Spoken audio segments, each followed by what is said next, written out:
new topic, current electricity. Okay. So before starting this topic, we just revise what is current, some basic concepts regarding current. Okay. So flow of current आपण study करायसाठी तुम्हाला मी एक example सांगतो. Okay. आता example मध्ये आपल्याला एक flow study करायचा आहे. ओके. इथे एक पॉट आहे आणि एक दुसरं पॉट इथं आहे. ओके. आपण करंटचा स्टडी करणार आहे. त्याच्या आधी व्हॉट इज करंट आणि करंट फ्लो कसा होतो त्याच्या बेसिक गोष्टी आपण थोड्या बघू. क्लिअर. आता इथे दोन पॉट आहेत. त्या दोन्ही पॉट मध्ये वॉटर आहे. आता आपण पहिल्यांदा वॉटर फ्लो कसा होतो बघू. Water flow. तर वॉटर फ्लो होण्यासाठी कुठल्या गोष्टी लागतात. ओके. कुठल्या गोष्टींची गरज असते वॉटर फ्लो होण्यासाठी आणि समवट तशा टाईपचा काहीतरी गोष्टी इथं पण लागतात. ओके. पहिल्यांदा एक सिंपल एक एक्झाम्पल घेतो मी वॉटर फ्लोचं. आता या दोन जार मध्ये वॉटर आहे आणि they are connected to each other. Okay. ते दोन पॉट्स आहेत ते एकमेकाला कनेक्टेड आहेत. आता इथं कनेक्टेड असल्यानंतर तुम्ही बघितलं तर इथं वॉटर फ्लो होईल का. वॉटर फ्लो समजा ह्याच्या दोन्ही वॉटर लेवल सेम आहे. दोन्ही वॉटर लेवल सेम आहे. इथून वॉटर फ्लो होईल का. होईल का वॉटर फ्लो सांगा मला. साधं लॉजिक आहे. ह्या दोन पॉट्स मध्ये there is no any water flow. Okay. Because pressure difference का होणार नाहीये. Pressure difference. Pressure difference. आता what is pressure difference. Pressure difference म्हणजे हे दोन्ही एका लेवलला आहेत. दोन्ही मधली जी काही पोटेन्शियल एनर्जी आहे त्याला आपण काय म्हणतो. जी एनर्जी स्टोअर होते एखाद्या सबस्टन्स मध्ये त्याला आपण पोटेन्शियल एनर्जी. इथली पोटेन्शियल एनर्जी आणि ह्या पॉट मधली पोटेन्शियल एनर्जी सेम. ओके. हे कशामुळे आहे. त्या दोन्ही मधलं प्रेशर डिफरन्स सेम. समजा ह्याच्यामध्ये मी जर प्रेशर डिफरन्स क्रिएट केलं तर तो फ्लो व्हायला स्टार्ट होईल. क्लिअर. समजून घ्या तुम्ही. करंटचा कॉन्सेप्ट अशीच आहे. आता इथं बघा ह्याच्यामध्ये मी प्रेशर डिफरन्स क्रिएट करणार आहे ह्या दोन पॉट्स मध्ये. आता कसं करणार आहे. आता मी काय करतो त्याचं इलेव्हेशन चेंज करतो. इलेव्हेशन चेंज म्हणजे त्याची हाईट चेंज करतो. काय करतो त्याची हाईट चेंज करतो. आता हे पॉट इथंच असू दे. हे पहिलं पॉट इथंच असू दे. आता दुसरं जे पॉट आहे ते मी थोडस खालच्या पोझिशन वरती अटॅच करतो. खालच्या पोझिशन वरती अटॅच करतो. ओके. आता जर तुम्ही चेक केलं तर इथे तुम्हाला वॉटर फ्लो मिळेल. का मिळेल. कारण त्याच्यामध्ये हाईट डिफरन्स आहे. ज्यावेळी हाईट डिफरन्स येतो तर ह्या केसमध्ये प्रेशर डिफरन्स असतो. इथं नसतो इथं असतो प्रेशर डिफरन्स. कारण मी काय केलंय त्याच्या एलिव्हेशन्स मध्ये हाईट मध्ये डिफरन्स केलाय. म्हणजे इन शॉर्ट काय केलंय त्याच्यामध्ये एक पोटेन्शियल एनर्जी डेव्हलप झाली. काय झाले. पोटेन्शियल एनर्जी डेव्हलप झाली. ती potential energy converted into kinetic energy. ही पोटेन्शियल एनर्जी ह्या हाईट मुळे कायनेटिक एनर्जी मध्ये कन्व्हर्ट झाली. ओके. तर मला काय गोष्ट समजली लास्ट बेंच. मला काय गोष्ट समजली तर कुठलाही फ्लो होण्यासाठी हा मेकॅनिकल फ्लो होण्यासाठी we need pressure difference. Same pressure difference वरती डिफरंट हाईट वरती देर इज म्हणजे कुठल्याही टाईपचा तुम्हाला फ्लो मिळणार नाही. ओके. आणि समवॉट अशाच टाईपचा कॉन्सेप्ट आपल्याला इलेक्ट्रिक फ्लो मध्ये बघायचा. करंट फ्लो मध्ये. ओके. अशाच टाईपचा डिफरन्स. इथे काय बघितलं मी. एक म्हणजे प्रेशर डिफरन्स की ज्याला पोटेन्शियल डिफरन्स म्हणतो आपण इन शॉर्ट. त्यामधली जी पोटेन्शियल एनर्जी आहे आणि ह्यामधली पोटेन्शियल एनर्जी ह्या केसमध्ये सेम होती. ह्या केसमध्ये ही पोटेन्शियल एनर्जी आणि ही पोटेन्शियल एनर्जी डिफरंट होती. त्याच्यामध्ये पोटेन्शियल एनर्जी जास्त असेल कमी असेल कम्पेअर टू दिस पॉट. इथे जास्त असेल आणि ही पोटेन्शियल एनर्जी कन्वर्ट झाली या हाईट मुळे कायनेटिक एनर्जी मध्ये आणि हे वॉटर फ्लो व्हायला लागलं from this pot to this. Clear. आता बघूया आपण थोडं लक्ष द्या. करंट फ्लो कसा होतो. तुम्हाला कळलं वॉटर फ्लो कसा होतो. ओके. आता बघूया आपण current flow. So what about current flow. Okay. तर करंट फ्लो कसा असतो. इथं आपण काय म्हणलं पोटेन्शियल सेम आहे जर पोटॅन्शियल म्हणजे पोटॅन्शियल एनर्जी सेम आहे, नॉट पोटॅन्शियल एनर्जी सेम आहे या केसमध्ये, त्या केसमध्ये चेंज आहे. ओके, जसं इथं पोटॅन्शियल एनर्जी लागते तसं इथं लागतो पोटॅन्शियल डिफरन्स. काय लागतो? Potential difference. समजून घ्या, difference is very important word. लक्षात येते? तो जर पोटॅन्शियल डिफरन्स नसेल तर कुठल्याही टाईपचा करंट फ्लो होत नाही. कुठल्याही टाईपचा करंट फ्लो होऊ शकत नाही. जसं इथं पोटॅन्शियल एनर्जी डिफरन्स असतो तसा इथं पोटॅन्शियल डिफरन्स असतो. ओके, आता हा पोटॅन्शियल डिफरन्स जनरेट कसा होतो? तर तो जनरेट होण्यासाठी आपल्याला सेल्स युज करायला लागतात. ह्यामध्ये काय वापरतो आपण? सेल. तसंच वापरतो बॅटरीज, सेल, बॅटरीज, जनरेटर. या काही बेसिक गोष्टी आहेत की ज्या आपण पोटेन्शियल डिफरन्स जनरेट करण्यासाठी वापरतो. ओके, आपण त्याचं डिटेल वर्किंग, त्याचं कन्स्ट्रक्शन हे सगळं आपण डिटेल बघणार आहे प्रत्येक कंपोनंटचं पुढं. बट समजून आता लक्षात घ्या, हा पोटेन्शियल जो डिफरन्स आहे, पोटेन्शियल डिफरन्स, जसे तिथे पोटेन्शियल एनर्जीचा डिफरन्स होता, तो डेव्हलप करण्यासाठी आपल्याला काही कंपोनंट्स यूज करावे लागतात. ओके, आता एक्झॅक्टली हे होतं कसं? तर एक जनरली असा एक सेल आहे, समजा हा सेल. ओके, या सेलला दोन टर्मिनल्स असतात. या सेलला काय असतं? दोन टर्मिनल्स असतात. एक असतो पॉझिटिव्ह टर्मिनल आणि दुसरा असतो निगेटिव्ह टर्मिनल. निगेटिव्ह टर्मिनल आणि पॉझिटिव्ह टर्मिनल. ओके, आता इथे कसं असतं? पॉझिटिव्ह टर्मिनलला असतो तुमचा हाय पोटेन्शियल. जसं की इथे कसा हाय पोटेन्शियल होता तसं, समजलं? आणि निगेटिव्ह टर्मिनलला असतो low potential. Low potential. Okay, तर हा तुमचा जो काही फ्लो आहे तो इलेक्ट्रिक फ्लो, म्हणजे जो काही करंट फ्लो होणार आहे. ओके, आता तो करंट काय असतो मी तुम्हाला शॉर्ट सांगतो. हा करंट आहे तो इथून पास होईल. ओके, आणि समजा याच्यामध्ये ही एक वायर आहे, त्या वायरच्या मध्ये समजा मी बल्ब अटॅच केलाय, तो ग्लो. एक बेसिक थीम अशी असते करंट फ्लोची. ओके, तर हे कशामुळे सांगतात? हे कशामुळे होतं? तर तुमच्या पोटॅन्शियल डिफरन्स मुळे. कशामुळे होतं? Potential difference. समजते? जसा की इथं पोटॅन्शियल डिफरन्स होता, पोटॅन्शियल एनर्जीचा डिफरन्स, तसा इथं असतो पोटॅन्शियल डिफरन्स. ओके, आता हा जो काही करंट फ्लो होतो म्हणजे काय होतो फ्लो? तर तो असते, ते असतात इलेक्ट्रॉन्स. ते असतात काय? इलेक्ट्रॉन्स. तुम्ही 11वी मध्ये शिकलाय. ओके, इलेक्ट्रॉन्स मध्ये काय असतं? कुठला चार्ज असतो इलेक्ट्रॉनवर? इलेक्ट्रॉन्सवर असतो निगेटिव्ह चार्ज. समजून घ्या, इलेक्ट्रॉन वरती निगेटिव्ह चार्ज असतो, म्हणजेच काय होतं? तुमचा निगेटिव्ह चार्ज ट्रान्सफर होत असतो पोटॅन्शियल डिफरन्स. निगेटिव्ह चार्ज आहे तो निगेटिव्ह, म्हणजे आपण ई निगेटिव्ह असतात ना इलेक्ट्रॉन्स, तो फ्लो होत असतो निगेटिव्ह चार्ज. क्लिअर? समजले? म्हणजे फक्त एवढंच समजून घ्या करंट फ्लो कसा होतो. बाकी डिटेल आपण नंतर बघणार आहे. इन डिटेल आपण सगळं डिस्कस करणार आहे. परत बॅटरी काय असतं, हे बल्ब काय असतं, असंच का फ्लो होतं. ओके, त्याचे साइन कन्व्हेन्शन आपण सगळं डिटेल स्टडी करणार आहे. फक्त करंट फ्लो समजून घ्या. करंट फ्लोच्या मागे हीच कॉन्सेप्ट आहे. इथं पोटॅन्शियल एनर्जी डिफरन्स होता, इथं पोटॅन्शियल डिफरन्स असतो. ओके, ठीक आहे. आता इथं येतं करंट फ्लोचा साइन कन्व्हेन्शन. करंट फ्लोचा साइन कन्व्हेन्शन. आता करंट फ्लोचा साइन कन्व्हेन्शन इथं ज्यावेळी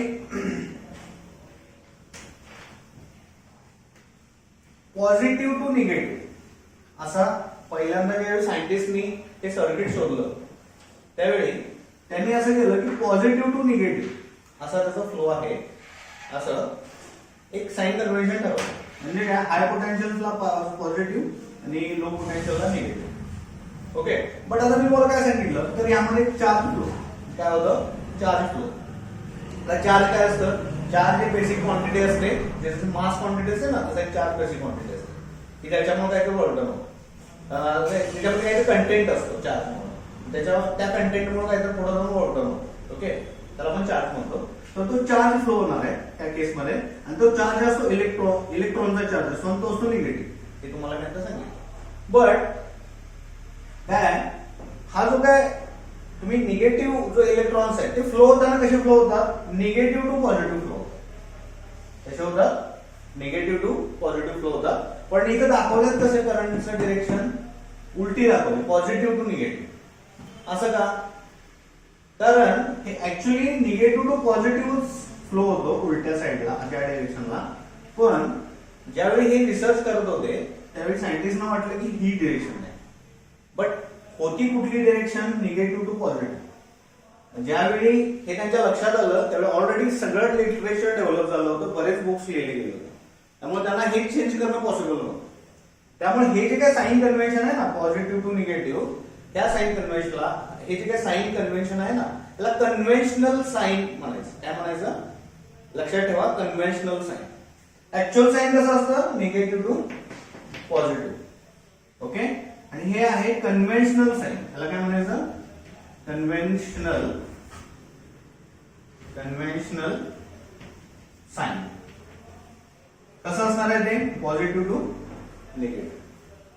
ऍक्च्युअल मध्ये कसं असतं? इलेक्ट्रॉनचा फ्लो, चार्जचा फ्लो होतो निगेटिव्ह टू पॉझिटिव्ह. म्हणजे ह्याला म्हणायचं कन्व्हेन्शनल साइन. क्लिअर? समजलं तुम्हाला करंट फ्लो कसा होतो? आता असं लिहून घ्या, conventional sign positive to negative कुठं तर लिहून घ्या कोपऱ्यात, पॉझिटिव्ह टू निगेटिव्ह. ओके. त्याच्या खाली म्हणा इलेक्ट्रॉन्स फ्लो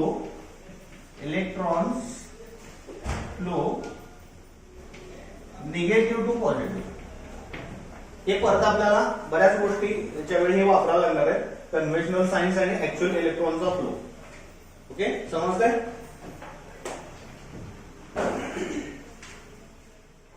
हा, हे झालं बेसिक करंट कसा फ्लो होतो. बेसिक करंट कसा फ्लो. क्लिअर? आता आपण थोडस काही करंट म्हणजे काय ते बघूया, पोटेन्शियल डिफरन्स म्हणजे काय आणि सर्किट म्हणजे काय, या गोष्टी बेसिक गोष्टी बघूया. क्लिअर? म्हणजे कन्व्हेन्शनल साइन मध्ये येतं पॉझिटिव्ह टू निगेटिव्ह. आता छोटीशी फिगर काढून घ्या आणि त्या खाली कन्व्हेन्शन्स लिहून घ्या. ओके, छोटीशी फिगर काढून घ्या आणि ह्या कन्व्हेन्शन्स लिहून घ्या.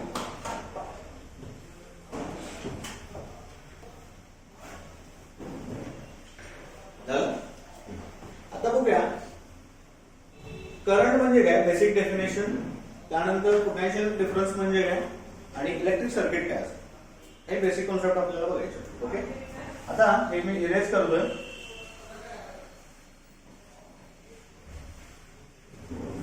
समजलं करंट फ्लो कसा होतो. आता पुढे बघूया की बेसिक कॉन्सेप्ट. पहिला आहे व्हॉट इज करंट. आता करंट काय असतो, व्हॉट इज करंट. आता आपल्याला एक बेसिक गोष्ट माहिती आहे, करंट कसा फ्लो होतो कळलं, वायर मधून फ्लो. करंट कसा फ्लो होतो, एका वायर मधून फ्लो. तो कुठल्या फॉर्म मध्ये असतो, तो असतो चार्जच्या फॉर्म मध्ये. कुठल्या फॉर्म मध्ये असतो, चार्जच्या फॉर्म. क्लिअर? हा, आता चार्ज डिनोट कसा करतात, क्यू या लेटरने करतात. ओके, क्यू कधी स्मॉल क्यू असतं, कधी बिग क्यू असतो. स्मॉल क्यू, हा स्मॉल क्यू. आणि हा जो काही करंट आहे तो मेजर करण्यासाठी हा पर्टिक्युलर चार्ज एका पर्टिक्युलर टाइम पिरियड मधून एखाद्या कंडक्टर मधून किती फ्लो झालाय त्याला आपण करंट. म्हणजे in short it is the ratio of current, it is the ratio of charge flowing per unit time. कळतंय? चार्ज आपण क्यू न डिनोट करतो, करंट आपण सॉरी टाइम आपण टी ने करतो आणि करंट आय ने. ओके, ही त्याची बेसिक डेफिनेशन आहे. म्हणजे ह्या पर्टिक्युलर कंडक्टर मधनं, कंडक्टर म्हणजे काय, ज्यातून करंट फ्लो होतो असा मीडियम, त्याला आपण कंडक्टर म्हणतो. क्लिअर? ज्यातून इलेक्ट्रॉन्स फ्लो होतात किंवा ज्यातून चार्ज फ्लो होतो अशा मटेरियल आपण कंडक्टर म्हणतो. ओके, ह्या पर्टिक्युलर कंडक्टर मधून हा क्यू चार्ज फ्लो होतोय पर्टिक्युलर टाइम साठी. ओके, ह्याला आपण नाव म्हणतो करंट. समजलं? बेसिक कॉन्सेप्ट आहे. ओके, वरतीला हेडिंग करंट आणि हा रेशो लिहून. आता हा तुम्ही बेसिक डेफिनेशन तुमच्या 11च्या सिलेबस मध्ये बघितली असेल. ओके, करंट काय असतं आणि चार्ज सुद्धा बघितलाय, टाइम माहिती आहे. आता आपण युनिट बघू. Okay, unit. आता बघा ना, युनिट चार्जचं काय असतं, चार्जचं युनिट तुम्ही 11वीत शिकलाय. चार्जचं युनिट कुलोम्ब असतं. चार्जचं युनिट असतं कुलोम. तर चार्जचं युनिट असतं कुलोम. कुलोमचं स्पेलिंग बघा जरा विचित्र आहे. हा कुलोम, हा ऍक्च्युअली कुलोम. आणि टाइम कशात मोजतो आपण? सेकंड्स मध्ये. टाइम मोजतो सेकंड्स मध्ये. टाइम मोजतो सेकंड मध्ये. म्हणजेच काय? आणि करंटला एम्पियर म्हणतात. करंट कशात मोजतात? एम्पियर. ओके, म्हणजेच काय? 1 ampere current is equal to 1 coulomb charge travel in 1 second. Okay, म्हणजे 1 एम्पियर करंट कधी फ्लो झाला असं म्हणतो आपण? 1 coulomb charge travel in 1 second. That is the unit. मग करंटचं युनिट कुठलं म्हणू? एम्पियर. लक्षात ठेवा. 1 एम्पियर म्हणजे काय? 1 coulomb travel in 1 second. Okay, एवढा कुलोम एवढ्या स्पेसिफिक टाइम मध्ये ट्रॅव्हल होणे म्हणजेच करंट. त्याला आपण एम्पियर मध्ये हे पण लिहून घ्या. लक्षात तुमच्या करंट हा एक रेशो आहे की जो चार्ज आणि टाइमचा रेशो आहे. एवढं लक्षात ठेवा. चार्ज आपण क्यू मध्ये मेजर करतो, टाइम टी मध्ये आणि करंट आय मध्ये. ओके, आणि त्याचं युनिट चार्जचं कुलोम, टाइमचं सेकंड आणि 1 ampere is the 1 coulomb divided by 1 second. This is the basic definition of current. थोडस आता आपल्याला काही डिटेल गोष्टी 11वीच्या घेता येत नाही, त्यामुळे थोडंसं चार्ज म्हणजे काय असेल थोडंसं वाचून घ्या. एवढं जर मागे आपण गेलो तर सिलेबस आपला कव्हर होणार. चार्ज काय असतं हे काय सगळं मला डिटेल थोडंसं रिवाइज करा. 11चं काय टॉपिक असेल बेसिक गोष्टी रिवाइज करा. त्याच्या तुम्हाला काही प्रॉब्लेम येणार नाही चार्ज समजायला किंवा ह्या गोष्टी समजायला. एम्पियर काय असतं, कुलोम. ओके, आता हे झालं करंट. आता पुढचं कॉन्सेप्ट आहे पोटेन्शियल डिफरन्स. आता मी तुम्हाला लेक्चरच्या स्टार्टिंगला पोटेन्शियल काय असतं सांगितलं तुम्हाला. पोटेन्शियल डिफरन्स काय असतं? पोटेन्शियल की ज्याच्यामुळं एनर्जी डिफरन्स क्रिएट होतो. ओके, पोटेन्शियल म्हणजे एखादी क्षमता, एखाद्या गोष्टीची क्षमता. त्या क्षमतेवरतीच त्याचं मुवमेंट ठरते. ओके, त्या गोष्टीच्या क्षमतेवरती त्याची मुवमेंट ठरते. तर हे काय पोटेन्शियल डिफरन्स तुमचा जितका जास्त आहे म्हणजेच काय तुमची करंट फ्लो करण्याची कॅपॅसिटी जास्त आहे. करेक्ट. इलेक्ट्रिकल ह्या केसमध्ये बघितलं तर आपण ज्याच्यामध्ये पोटेन्शियल डिफरन्स जास्त त्याच्यामध्ये करंट फ्लो करण्याची कॅपॅसिटी जास्त. तेवढा जास्त एम्पियर करंट तिथून फ्लो होणार आहे त्या डिव्हाइसमध्ये. क्लिअर. म्हणजे आपण काय म्हणतो, आपण सेल आणतो, एम्पियरची सेल आणतो. ओके, तुमच्या वॉच मधला सेल असतो तो किती एम्पियरचा असतो? 0.5 एम्पियर वगैरे छोटा असतो. ओके, पण मोठे सेल्स असतात. तुम्ही मोठे बघितलेत, मोठ्या बॅटरीज बघितल्यात, तर याची कॅपॅसिटी वेगळी का असते? त्यातला पोटेन्शियल डिफरन्स वेगळा असतो. ओके, तर ती कॅपॅसिटी कशावरती ठरते तुमची? पोटेन्शियल डिफरन्स वरती ठरते. समजते? हा, तर हे पोटेन्शियल डिफरन्स म्हणजे काय असतं बाळा? तर it is a work done per unit charge. लिहून घ्या ते. It is work done per unit charge. Work done per unit charge. आता हे वर्क डन काय असतं? तर वर्क डन असतो इलेक्ट्रोमोटिव्ह फोर्स असतो. हे वर्क डन म्हणजे आपण काय म्हणायचं याला? Electromotive force. वर्क डन काय असतं? म्हणजे हे पोटेन्शियल डिफरन्स मुळे काय वर्क डन होतं. ओके, आता आपल्याकडं टॉईज असतात. लहान मुलांच्या पावल्या तुम्ही बघितले असतील टॉईज. ओके, त्यामध्ये सेल्स असतात. बॅटरी आपण ह्या सेल्सच्या बघितल्या ना स्टार्टिंगला, त्या सेल असतात. त्या सेलचा काहीतरी पोटेन्शियल डिफरन्स असतो. क्लिअर. जितकं टॉय मोठं असतं, खेळणं मोठं असतं, तेवढी सेल मोठा असतो. ओके, तर हे वर्क डन म्हणजे काय? त्या पर्टिक्युलर डिव्हाइसनं काहीतरी मुवमेंट करणं, त्याला आपण वर्क डन म्हणतो. ओके, तर इलेक्ट्रिक लँग्वेज मध्ये आपण त्याला इलेक्ट्रोमोटिव्ह फोर्स म्हणायचं. काय म्हणायचं? Electromotive force. इलेक्ट्रॉन्सच्या चार्जमुळे डेव्हलप झालेला फोर्स, त्याला आपण इलेक्ट्रोमोटिव्ह फोर्स सुद्धा म्हणतो. ओके, आणि आपल्या मेकॅनिकल लँग्वेज मध्ये काय म्हणायचं? वर्क डन म्हणायचं. त्याने केलेली मुवमेंट. म्हणजे तुम्ही वर्क डन पण वापरू शकता वर्ड, किंवा इलेक्ट्रोमोटिव्ह फोर्स पण वापरू शकता. याला काय म्हणतो आपण? Electromotive force. इलेक्ट्रोमोटिव्ह फोर्स सुद्धा असतो. क्लिअर? आता बघा इलेक्ट्रोमोटिव्ह हे जे काय पोटेन्शियल डिफरन्स असतं, पोटेन्शियल डिफरन्स हे काय असतं? It is a ratio of work done divided by charge. Work done divided by charge म्हणजे काय? ह्या पोटेन्शियल डिफरन्स मुळे एवढी मुवमेंट झाली त्या डिव्हाइसची किंवा एवढा इलेक्ट्रोमोटिव्ह फोर्स डेव्हलप झाला डिवायडेड बाय त्याच्यामधून फ्लो होणारा चार्ज. त्याच्यामधून फ्लो होणारा चार्ज त्याला आपण म्हणतो आपण पोटेन्शियल डिफरन्स.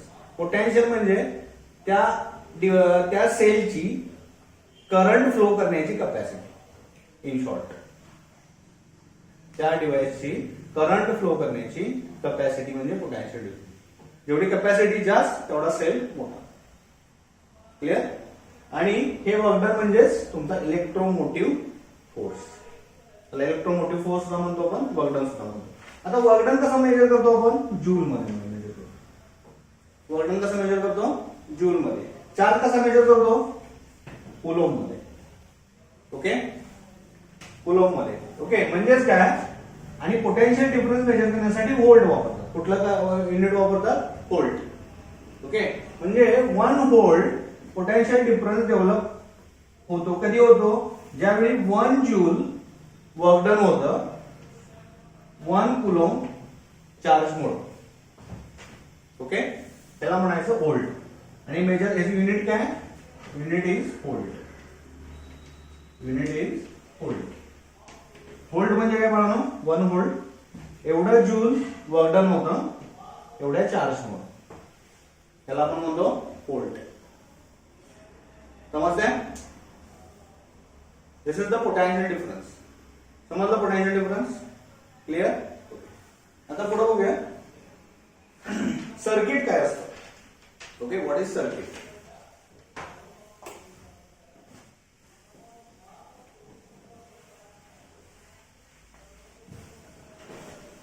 आता तुम्हाला मी सेल काय असतं सांगितलं. आता बॅटरी सांगतो काय असतं. सेल म्हणजे काय असतं? त्याला 2 टर्मिनल असतात, पॉझिटिव्ह निगेटिव्ह. एक असतं हाय पोटेन्शियल डिफरन्सचा, दुसरा असतो low potential डिफरन्सचा.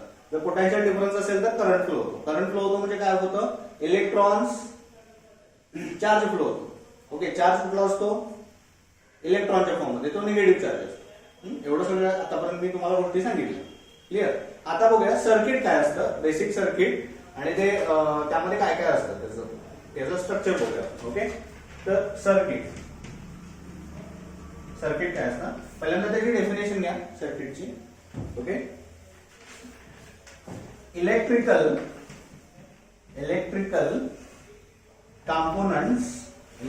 components are connected. Electrical components are connected to cell in a such a way there is a closed path for current. There is closed path for current. Then it is called circuit. Then it is called circuit. हे बघा समजून घ्या. Circuit समजून घेतलं. कुठला तर electrical component जसं की सेल आहे. Okay, R connected. सेल आहे तो आपल्या याच्यामध्ये जोडायचा आपल्याला. कनेक्टेड टू सेल म्हणजे कुठलाही कंपोनेंट आता समजा आपण बल्ब घेतला किंवा ट्यूब घेतली, हा एक कंपोनेंट आहे. फॅन एक इलेक्ट्रिकल कंपोनेंट आहे. ओके, तो आपण कशाशी कनेक्ट केला? सेलशी कनेक्ट केला. Okay, connected to cell in a such a way, अशा पद्धतीनं there is close path for current. त्यामध्ये क्लोज पाथ क्रिएट होणार आहे. काय होणार आहे? Close path create. म्हणजे आता बघा इथं एक सेल आहे. आता मला बघा हे सेलचं हे आहे, म्हणजे काय म्हणतो आपण त्याला? साईन आहे. साईन प्रत्येक वेळी सेल काढत बसत नाही सर्किट मध्ये. सेल कसा असा असतो ना, सेल असा सेल असतो. ओके, तो प्रत्येक वेळी सेल काढत बसत नाही. तर हे त्याचं एक काय म्हणतो आपण त्याला? साईन आहे, साईन. ओके, जसं तुमचे आरटीओचे साईन असतात ना रोडवर, do not take left turn, do not take right turn, असे काही साईन्स असतात ना, ते तेवढं सगळं लिहित बसायला त्यांना कन्व्हिनियंट नसतं प्रत्येक ठिकाणी. ओके, नो पार्किंग वगैरे या गोष्टी लिहिणं कन्व्हिनियंट नसतं, त्यामुळे त्यांनी साईन कन्व्हेन्शन ठेवलेले आहेत त्याला. म्हणजे आता राईटला तुम्ही वळू नका, म्हणजे काय असतं, राईट डिरेक्शनला जाताना ते क्रॉस असतं, असं असतं बघा. इकडे वळू नका, इथं क्रॉस असतो. हा, म्हणजे हे प्रत्येक त्यांना लिहिणं शक्य नसतं ना, do not take right turn like this. Clear?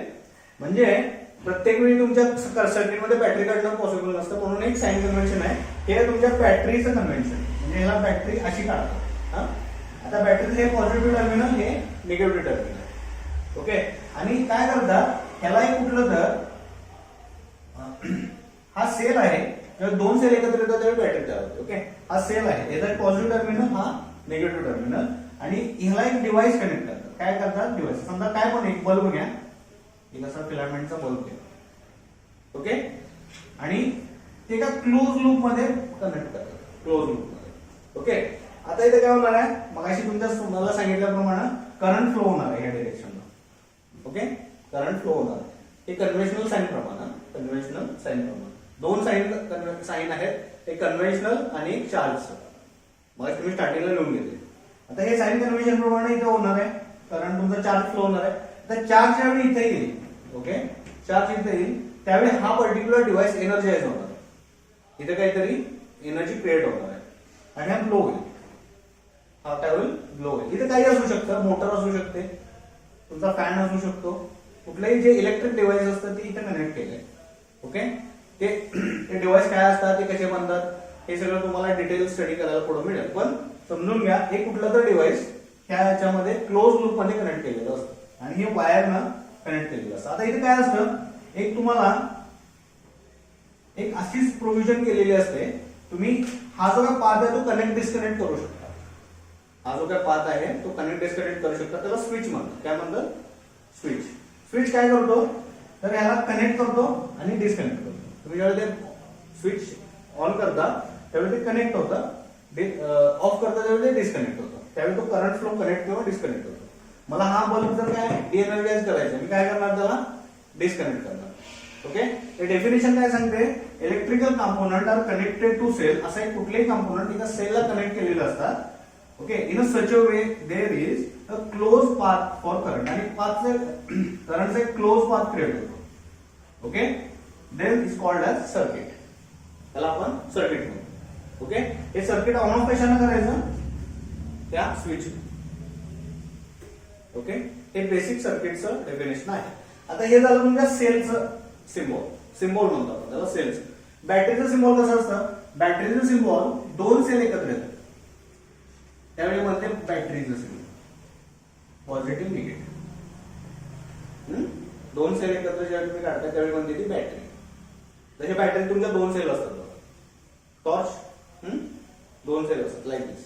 Okay, तर दोन सेल एकत्र घेतो त्यावेळी आपण ती बॅटरी बनवतो. आणि ज्यावेळी हे सिंगल असतं ते सिंगल सेल. क्लिअर, समजलं? आणि ही म्हणायची सर्किटची डेफिनेशन लिहून घेतली. आता त्याला करंट, आता हे झालं, तुम्ही आता पण काय शिकला, तर करंट काय असतं, करंट फ्लो कसा होतो, पोटेन्शियल डिफरन्स म्हणजे काय, हे सगळं शिकला. आता ह्यातला करंट जो फ्लो होणार आहे ह्या पोटेन्शियल डिफरन्स मध्ये या सर्किट मधून, तो फाइंड आउट कसा करायचा हे बघायचा. तो फाइंड आउट कसा करायचा, तो शोधायचा कसा, कॅल्क्युलेट कसा करायचा बघायचं. ठीक आहे, आता हेडिंग लिहा, how to find out current. Heading लिहा, how to find out current. How to find out current. हे इरेज करतो मी सगळं.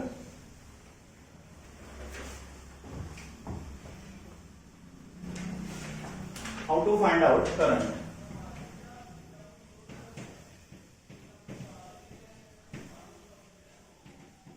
करंट कसा फाइंड आउट करायचा. ओके, तुम्हाला सर्किटचं बेसिक काय काय असतं सर्किट मध्ये बघितलं तुम्ही. ओके, आता बघा, एक मी सर्किट डायग्राम घेतोय.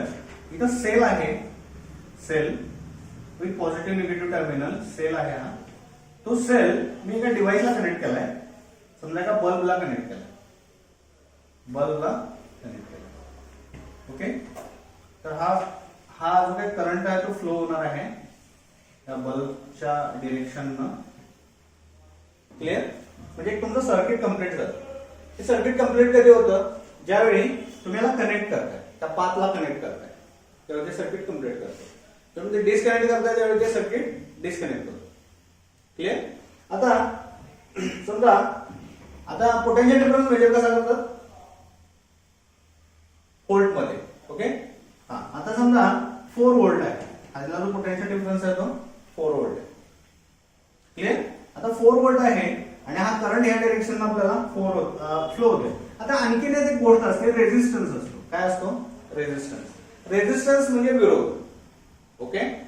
आता जसं की तुम्ही रनिंग करताय, समजा रनिंग करताय, तुम्ही का प्लेन ट्रॅक वरून रनिंग करताय आणि एखाद्या खाचखळगे असलेल्या रोडवरून रनिंग करताय. तुम्हाला त्रास कुठं होईल? जिथे खाचखळगे आहे तिथं त्रास होईल. का होईल? तिथल्या सरफेसचा रेझिस्टन्स असतो जास्त. सरफेसचा रेझिस्टन्स असतो. म्हणजे रेझिस्टन्स काय करतो? जी काय वर्क डन होणार आहे त्याला अपोज करतो. क्लिअर? हा, तसंच इथं सुद्धा एक रेझिस्टन्स असतो. रेझिस्टन्स म्हणजे काय? हा जो काही करंट फ्लो आहे त्याचा मी तर डिव्हाइस नसतं मला. काय झालं असतं? जसा करंट गेला असता तसा परत आला असता. आला असता की नाही? जसा करंट गेला असता तसा परत आला असता. या करंट फ्लोला हा जो काय हे जे काही बल्ब आहे ना, हा बल्ब, हा जो काही बल्ब एनर्जाइज होणार आहे तो एक रेझिस्टन्स क्रिएट करणार आहे. काय करणार आहे? रेझिस्टन्स क्रिएट करणार आहे. त्यामुळे याला रेझिस्टन्स म्हणायचं. काय म्हणायचं? Resistance to the current flow. Okay. आणि तो रेझिस्टन्स काढतात कसा? तर रेझिस्टन्स असा त्याचा सिम्बॉल आहे. रेझिस्टन्स सिम्बॉल कसा आहे? असा आहे. प्रत्येक वेळी बल्ब काढत नाही किंवा एकदम मोटर दाखवते तर तिथं रेझिस्टन्स आहे असं दाखवतं. ओके. तर हे डिव्हाइस आहे आणि त्याचा हा रेझिस्टन्स आहे. आता इथं 4 व्होल्ट आहे आणि हा जो काही रेझिस्टन्स आहे तो आहे 2 ओहम. आता रेझिस्टन्स मेजर करायला ओहम वापरतात. आता जो ओहम सायंटिस्ट होता त्यांना रेझिस्टन्स काय आहे हे तुम्हाला सांगितले. तुम्ही 11th मध्ये शिकलाय की नाही? रेझिस्टन्स, पॅरलल सर्किट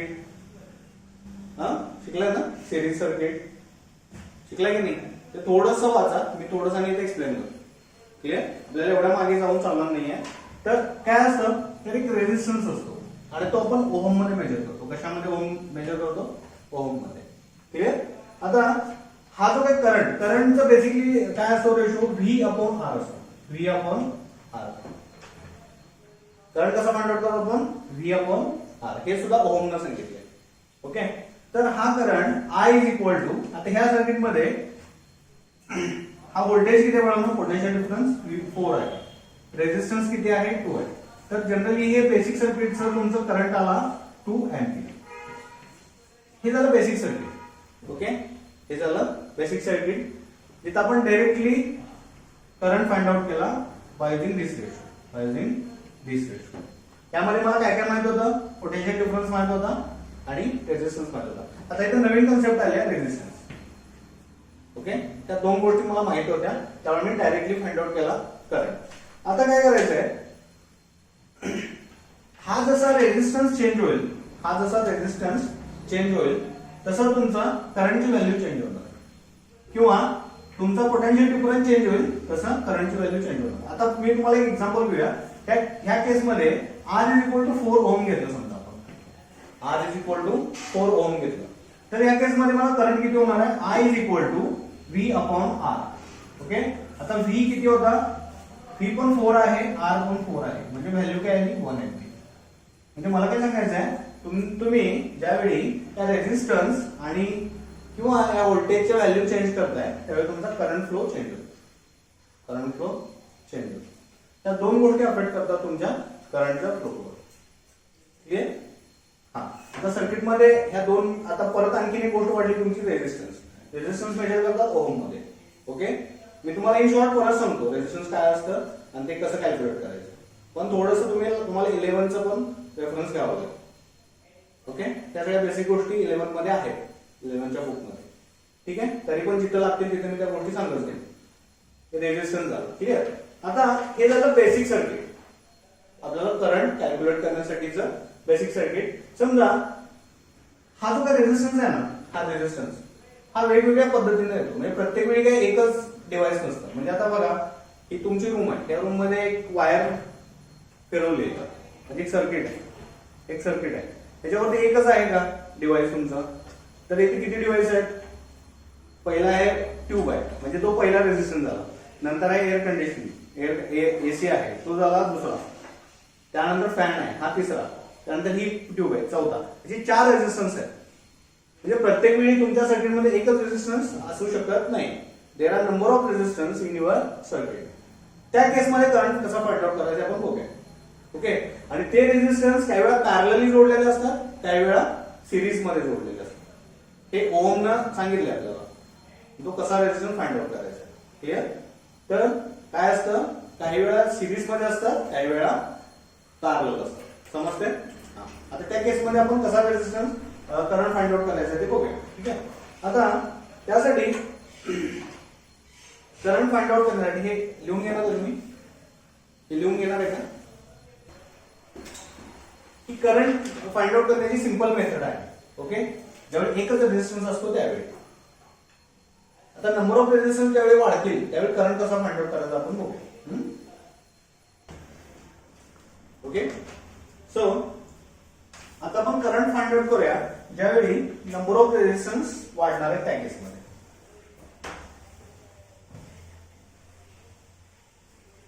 आपण करंट कसा फाइंड आउट करायचं बघायचं आहे. आता ह्या केसमध्ये पहिली कंडिशन आहे 2 or more एकापेक्षा जास्त रेझिस्टर इन सिरीज. ज्यावेळी एकापेक्षा जास्त 2 किंवा 3 किंवा 4 सिरीज मध्ये असतात. सिरीज म्हणजे काय दाखवतो तुम्हाला. हे 11वी मध्ये शिकलाय तुम्ही. तर आता हा पहिला रेझिस्टर आहे सर्किट मधला. ओके. लगेच त्या सिरीज मध्ये दुसरा. ओके. आणि काय होणार आहे, हे सर्किट कंप्लीट होणार आहे. आता कसं होतंय बघा, इथं आहे तुमचा सेल, इथं आहे सेल, इथं आहे सेल. ओके. आता हा तुमचा करंट फ्लो होणार आहे. करंट फ्लो होणार आहे ह्या पोटेन्शियल डिफरन्स मुळे, या व्होल्टेज मुळे करंट फ्लो होणार आहे ह्या डिरेक्शनला. आता बघा मात्र कसं आहे, इथं 2 रेझिस्टन्स आहेत. 2 रेझिस्टन्स. हा पहिला R1 पकडूया आपण आणि दुसरा R2 बघूया. हे 2 रेझिस्टर्स आहेत. जसं की इथे बघा 2 नंबर ऑफ रेझिस्टर आहेत ना या रूम मध्ये, तसे त्या केसमध्ये 2 रेझिस्टर आहेत. ठीक आहे. आता कसं काढतो आपण करंट कसा काढतो, तर V/R व्होल्टेज अपॉन रेझिस्टन्स काढतो. ओके. बट इथे 2 रेझिस्टर्स आहेत. ओके. तर आपल्याला R ची व्हॅल्यू काय घ्यावी लागते, ह्याचा इक्विव्हॅलंट रेझिस्टन्स घ्यावा लागतो. काय घ्यावा लागतो? Equivalent resistance. ठीक आहे. याला म्हणायचं इक्विव्हॅलंट घेताना इक्विव्हॅलंट रेझिस्टन्स घ्यावा लागतो. कुठं? त्या R च्या ठिकाणी. आणि R कशा आहेत? सिरीज मध्ये. R कशा आहेत? सिरीज मध्ये. क्लिअर? मग आता कसा घ्यायला सांगतो तुम्हाला. ओके. आता धिस R ज्यावेळी सिरीज मध्ये असतात ना 2 रेझिस्टन्स, त्यावेळी ह्याची ऍडिशन करायची R1 + R2. सिरीज मध्ये असतात त्यावेळी काय करायची, त्याची ऍडिशन करायची. आता समजा R1 आहे 2 ओहम. R1 आहे 2 ओहम. ओके. आणि R2 आहे 4 ओहम. ओके. तर RS कसा काढणार मी, त्या दोन्हीची ऍडिशन घ्यावी लागेल मला. 2 + 4 = 6 ओहम. 6 ओहम. म्हणजे इथं मला घेताना करंट फाइंड आउट करताना इक्विव्हॅलंट रेझिस्टन्स घ्यावा लागेल सिरीज मधला. ओके. व्होल्टेज तर सेम आहे. समजा व्होल्टेजची व्हॅल्यू आपल्याकडे V = 4 अँपिअर आहे. V = 4 ampere. क्लिअर? मग आता काय करणार मी, I काढताना 6 divided by 4. 6 divided by 4 म्हणजे येईल हे 2/3 म्हणजेच 1/5 अँपिअर. त्या केसमध्ये करंट किती मला 1.5 अँपिअर. हा फॉर्म्युला लक्षात ठेवा. RS = R. आता समजा इथे रेझिस्टन्स किती पण असू देत, 4 असू देत, 5 असू देत, तेवढे आपण ऍड करायचे. R1 R2 R3 R4. Okay. आणि हा इक्विव्हॅलंट रेझिस्टन्स इथे ठेवायचा आणि मग करंट फाइंड आउट करायचं. कळतंय? म्हणजे ज्यावेळी 2 रेझिस्टन्स किंवा 3 असतील, 4 असतील, मोठे सिरीज मध्ये, आता काही वेळा पॅरलली पण असतात, ते पण नंतर सांगूया, पहिल्यांदा हे लिहून घे.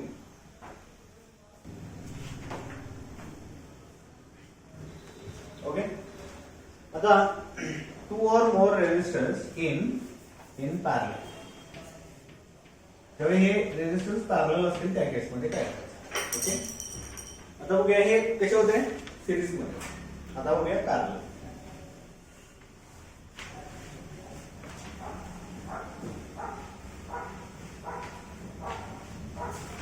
तर पॅरलल असं म्हणजे काय बघा, आता इथं हे तुमचं पहिला रेजिस्टन्स आहे. ओके, आणि हा इथं दुसरा आहे.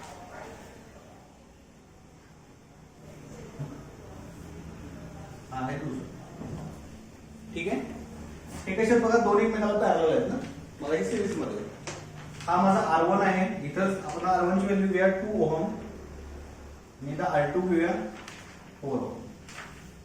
ओके, आणि हे सर्किट कम्प्लीट करूया आपण. आता एक फक्त कनेक्ट आहे, एका सेलशी कनेक्ट आहे, एका सेलशी कनेक्ट आहे.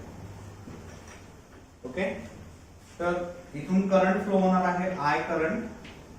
ठीक आहे, इथं आहे व्होल्टेज V, त्याला आपण पोटेन्शियल डिफरन्स. ओके, आता एक जनरल फॉर्म्युला काय आपला बाळांनो, करंट काढायचा. It is the ratio off voltage divided by resistance. Voltage divided by resistance. आता इथं रेजिस्टन्स कसे आहेत, पॅरलल आहे, दोन आहे. मग डायरेक्टली आर ची व्हॅल्यू घेऊन चालणार नाही आपल्याला, तर घ्यावी लागेल याची इक्विव्हॅलंट रेजिस्टन्स घ्यावा लागेल. काय घ्यावं लागेल मला, त्याचा इक्विव्हॅलंट रेजिस्टन्स घ्यावा लागेल या पूर्ण स्ट्रक्चरचा इक्विव्हॅलंट रेजिस्टन्स. ओके, आता तो कसा घ्यायचा इक्विव्हॅलंट रेजिस्टन्स, तर इक्विव्हॅलंट रेजिस्टन्स 1 अपॉन पॅरलल आहे म्हणजे आरपी, मग तो 1 अपॉन आरपी, तो फॉर्म्युला आहे त्याचा. Okay, 1 upon RP is equal to 1 upon R1 plus, हे तुमच्या सगळं 11वीच्या बुक मध्ये आहे बघा, पॅरलल रेजिस्टन्स, सिरीज रेजिस्टन्स आहे ना. थोडस मागचं रेफर करा, नाही तर एवढं लक्षात ठेवा, आपल्याला इक्विव्हॅलंट रेजिस्टन्स करण्यासाठी पॅरलल मध्ये असताना हा फॉर्म्युला आपण यूज करणार.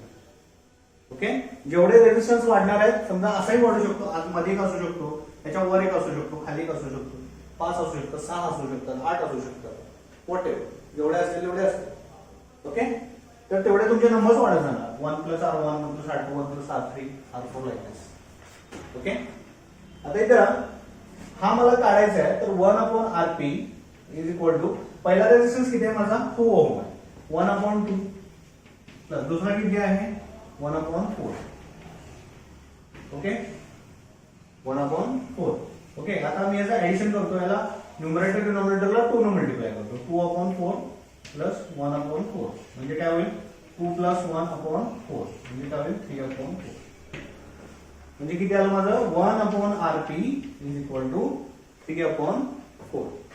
पण मला काय पाहिजे, इक्विव्हॅलंट रेजिस्टन्स पाहिजे पॅरललचा, त्यामुळे मला याचा रेसिप्रोकल घ्यावा लागेल. काय करावं लागेल, आरपी ची व्हॅल्यू, 1 अपॉन आरपी नको आहे मला, आरपी ची व्हॅल्यू पाहिजे. इथं आरपी ची व्हॅल्यू पाहिजे, मग मी काय करतो, असा रेसिप्रोकल घेतो. RP is equal to 4 upon 3. 4 upon 3. आता 4 अपॉन 3 ची व्हॅल्यू काय आहे, अप्रॉक्सिमेट 1.338. ओके, इक्विव्हॅलंट रेजिस्टन्स किती येतो, 1.33, किंवा एवढे आहे असे ठेवूया, आहे असे ठेवूया. Okay, so I is equal to, voltage किती बनवलं मला, व्होल्टेज समजा इथं आहे सुद्धा 4 ओहम आहे. व्होल्टेज किती आहे, 4 ओहम, तर voltage 4 divided by 4 upon 3. 4 upon 3. Okay, तर काय होईल बघा त्याचं calculation, I is equal to 3 into 4 divided by 4. 4 को cancel, I is equal to 3 ampere. 3 ampere समजले कसा काढला मी, करंट कसा फाइंड आउट केला, ज्यावेळी हे पॅरलल होते, दोन रेजिस्टन्स पॅरलल होते, त्यावेळी मला इक्विव्हॅलंट रेजिस्टन्स काढून घ्यायला लागला, आणि त्याचा हा फॉर्म्युला आहे, ज्यावेळी ते पॅरलल मध्ये असतील त्यावेळेस. ओके, इथं नंबर ऑफ रेजिस्टन्स पण असू शकतात, 3 असू शकतात, 4 असू शकतात, 5 असू शकतात. क्लियर, त्याप्रमाणे रेजिस्टन्स काढून घ्यायचा इक्विव्हॅलंट रेजिस्टन्स, आणि या मेन फॉर्म्युला मध्ये पुट अप करायचं, आपल्याला मिळतो करंट. ओके, हे अशा पद्धतीने आपण फाइंड आउट करतो. काय फाइंड आउट करतो, करंट फाइंड आउट करतो सर्किट मध्ये. ओके, ह्या मेथडनं आपण करंट फाइंड आउट करणार आहे सर्किटमध्ये. लिहून घ्या. झालं. आता एक तुम्हाला दुसरं एक सर्किट डायग्राम मी देतो, त्याचा मला करंट फ्लो कॅल्क्युलेट करून दाखवा. जे तुम्हाला असं एक सर्किट होतं ना, असं एक सर्किट देतो, एक विचित्र सर्किट देतो, त्याचा कसा करायचा बघूया. झाले बघ तुला. ओके, हे इरेज करतोय मी.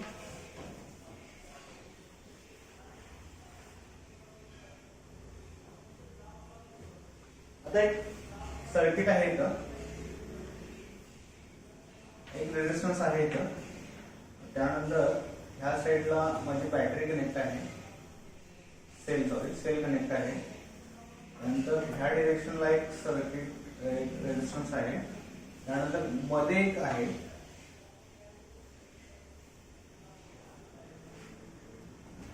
त्यानंतर इथे एक आहे,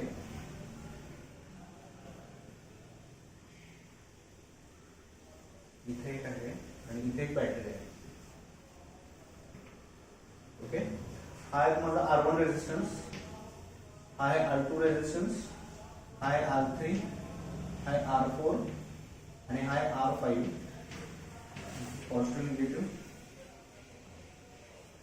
आता त्याचा काढायचं सांगतो. आता फ्रंट कसा फाइंड आउट करायचं. ओके, आता आपण काय बघितलं, हे घालू नका, सिंपल असतं.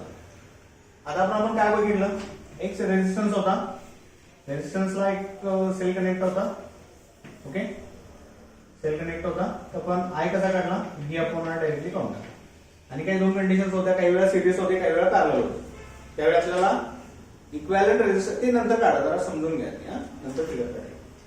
तर काय काय बघितलं, तर आय काढायचं बघितलं, त्यामध्ये दोन कंडिशन आपण बघितल्या, एक सिरीज आणि एक पॅरलल. फक्त तेवढाच बदल होता, डायरेक्टली आपला ह्या व्हॅल्यू पुटअप करून आपण व्हॅल्यू काढत होतो करंट. पण इथं आता ह्या दोन फिगर कम्पेअर करा. इथं बघा, हा तुमचा इथं रेजिस्टन्स आहे, हा इथे आहे, आणि हे मध्येच एक कनेक्ट, मध्येच एक बॅटरी इथं आहे. ओके, आता हे जर तीन घेतले, समजा हे जर मी ह्या फॉर्म्युला तीन व्हॅल्यू कनेक्ट केल्या, समजा सिरीज मध्ये आहे समजून, पण इकडे पण आहे ना, या बॅटरीला पण कनेक्ट आहे रेजिस्टन्स. तो दोन बॅटरीना कॉमन मध्ये रेजिस्टन्स कनेक्ट आहे. समजून घ्या काय डिफरन्स आहे, रेड शेड. तर समजून घ्या काय डिफरन्स आहे, तो दोन्ही बॅटरीला कनेक्ट आहे. मग तुम्ही कुठं पकडणार का? It is little bit complicated situation. Okay, he complicated situation आहे. ह्या केसमध्ये तुम्ही करंट फाइंड आउट कसा करणार, त्या केसमध्ये करंट फाइंड आउट कसा करणार. आपल्याला लगेच काही व्हॅल्यू घेणार नाहीये, मी काही कॅल्क्युलेट करायचं नाहीये. ह्याच्या आधी आपल्याला भरपूर थिअरी शिकायची आहे, मग तुम्ही हे कॅल्क्युलेट करू शकता, अशा सिच्युएशन हँडल करू शकता. ओके, काय कॉम्प्लिकेशन कुठे आहे बघा, हा जो R5 आहे ना, R5 ह्या दोन बॅटरीच्या मध्येच आहे. मग तुम्ही जर इथे ह्याला इक्विव्हॅलेंट रेजिस्टन्स इथं पकडून सिरीज मध्ये काढू शकताय, पण इकडे पण तो कनेक्ट आहे. मला ओव्हरऑल सर्किटचा करंट फाइंड आउट करायचा आहे, ते पॉसिबल नाही आहे. तर हे काढण्यासाठी एक लॉ वापरायचा असतो, त्या लॉला म्हणायचं किर्चॉफ्स लॉ. काय म्हणायचं, किर्चॉफ्स लॉ. अशा टाइपच्या सर्किटचे करंट फाइंड आउट करण्यासाठी कुठला लॉ वापरायचा, किर्चॉफ्स लॉ. आता किर्चॉफचे दोन लॉ आहेत, ते आपण बघूया. ओके, आता किर्चॉफ लॉ शिकायच्या आधी आपल्याला दोन बेसिक डेफिनेशन शिकायचे. किर्चॉफ लॉ शिकायच्या आधी दोन बेसिक डेफिनेशन शिकायचे आहेत. त्यातली पहिली आहे जंक्शन. म्हणजे काय करायचं बघा, या कॉम्प्लिकेटेड फिगरचा करंट काढण्यासाठी मला किर्चॉफ लॉ स्टडी करायचा. आणि किर्चॉफ लॉ मध्ये ह्या दोन डेफिनेशन वापरतात, ते आधी समजून घ्या, मग तुम्हाला किर्चॉफ लॉ समजेल. किर्चॉफ लॉ समजला की मग तुम्हाला हे करंट काढताय. ओके, आता पहिला आहे जंक्शन, त्याची डेफिनेशन लिहून घ्या. Any point in a electrical circuit. हे बघा, मी SCKT लिहिलं, ते सर्किटचं शॉर्ट आहे, तुम्ही पूर्ण electrical circuit where two or more conductor, two or more conductor are connected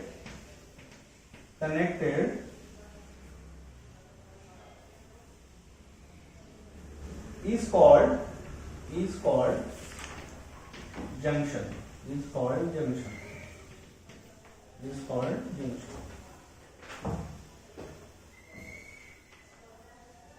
जसं रेल्वेचं जंक्शन असतं, जंक्शन मध्ये काय असतं बघा, एक मध्येच असं स्टेशन असतं की तिथून नंबर ऑफ वेज ना गाड्या पास होऊ शकतात, त्याला जंक्शन म्हणतो. परत सांगू का बघा, any point in electrical circuit where two और more conductor are connected is called junction. हा, आता या फिगर मध्ये या, तर जंक्शन काय बघा, इथे एक कंडक्टर आहे, हा एक कंडक्टर आहे, इकडे लक्ष द्या, हा एक कंडक्टर आहे, हा एक कंडक्टर आहे. हा कंडक्टर काय झालाय, एका जंक्शनला कनेक्ट आहे, तर हा तंत्र झाला पहिला जंक्शन. दोन कंडक्टर्स एकत्र कुठेतरी जॉईन होतात, जसं की रेल्वेचे जंक्शन असतात ना. तुम्ही मिरज जंक्शन आहे म्हणजे काय, मिरजहून कोल्हापूरकडून ट्रॅक गेलाय, तिकडून कर्नाटकातून आलाय, कोकण मधून आलाय, तिकडून मुंबईहून आलाय. ओके, म्हणजे सगळे कनेक्शन कुठं मिरजेला कनेक्ट होतात, म्हणजे ते एक जंक्शन आहे. तसं इथे एक जंक्शन आहे, इथून हा एक कंडक्टर कनेक्ट झालाय, हा एक कंडक्टर कनेक्ट झालाय, हा एक कंडक्टर कनेक्ट झालाय, म्हणजे एक जंक्शन आहे. समजलं मला जंक्शन म्हणजे काय, any point in a circuit, असे सर्किट मधला असा पॉइंट वेअर टू और मोर कंडक्टर्स आर कनेक्टेड, म्हणजे एक असेल, दोन असतील, तीन असतील, हे जे कंडक्टर आहे ते कनेक्ट झाले. व्हॉट इज नोन कंडक्टर, ज्याच्यामधून करंट फ्लो होतो असे कंडक्टर. ओके, त्यातून करंट फ्लो होतो, ह्यातून होतो, ह्यातून होतो, हे तिन्ही कंडक्टर एका पॉइंटला कॉमन कनेक्ट झाले, म्हणून याला म्हणायचं जंक्शन. आणि कुठे जंक्शन पॉइंट आहे, हा एक जंक्शन पॉइंट, एक कंडक्टर, हा कंडक्टर, हा एक जंक्शन पॉइंट आहे. क्लिअर, हा सुद्धा आहे जंक्शन पॉइंट. म्हणजे काय, त्या फिगर मध्ये हा ए आणि हा बी म्हणूया आपण, हे दोन जंक्शन. ओके, समजले डेफिनेशन जंक्शन म्हणजे काय. आता पुढची डेफिनेशन आहे लूप. लिहून घ्या loop. What is loop, any closed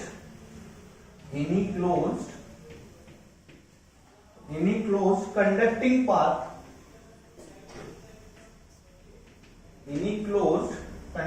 path in a circuit is called loop.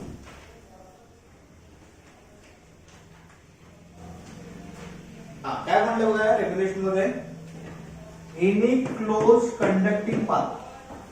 Conducting path कुठल्या काळामध्ये, इथून करंट फ्लो होतो, इथे त्या पॅटर्न मध्ये करंट फ्लो होतोय, परत येते. क्लिअर, म्हणजे हे दोन कंडक्टिंग पाथ आहेत की जे क्लोज लूप मध्ये. क्लोज आहे ना, इथे दोन लूप आहेत बघा, हा एक लूप तयार झाला क्लोज कंडक्टिंग पाथ, इथं पण एक क्लोज कंडक्टिंग पाथ. क्लोज आहे ना, ओपन आहे का तो, नाही, इथं हे दोन लूप आहेत. तुम्हाला काय किती दिसतात लूप, इथं दोन. क्लोज कंडक्टिंग पाथ, हा एक पाथ आहे करंट फ्लो व्हायचा, तसंच हा एक पाथ आहे, बरोबर. There is two close conducting path, त्याला काय म्हणायचं, लूप म्हणायचं. साधी डेफिनेशन. क्लिअर, जंक्शन लूप कळलं तुम्हाला. आता बघूया आपण किर्चॉफ फर्स्ट लॉ. लिहून घेतलं, आता ही फिगर काढून घेतली. ओके, ठीक आहे ना, तुम्ही फिगर या पडली, या फिगर वरतीच आहेत ना सगळ्या डेफिनेशन.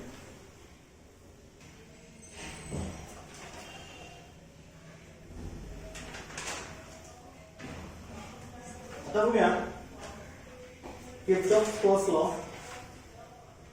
हे आपण नंतर परत ड्रॉ करूया. आता दाखवलं क्लिअर किंवा इकडे करूया, लावून फिगर लागणार आहे आपल्याला. Kirchhoff first law,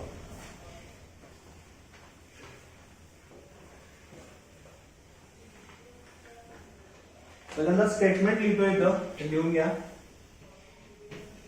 Kirchhoff first law, दोन लॉ आहेत त्याचे. त्या लॉला जंक्शन लॉ पण म्हणतात. काय म्हणतात, जंक्शन लॉ किंवा जंक्शन लॉ किंवा त्याला करंट लॉ सुद्धा म्हणतात. काय म्हणतात? Current law. एक्झाम मध्ये तुम्हाला किर्चॉफ फर्स्ट लॉ विचारू शकतात किंवा जंक्शन लॉ विचारू शकतात किंवा करंट लॉ विचारू शकतात. ओके, तिन्ही नाव आहेत. Kirchhoff first law, either junction law, either current law.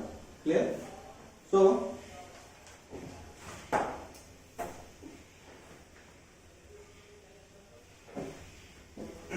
I have write here definition.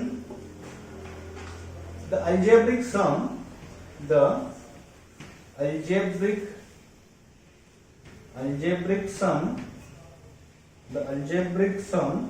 of current at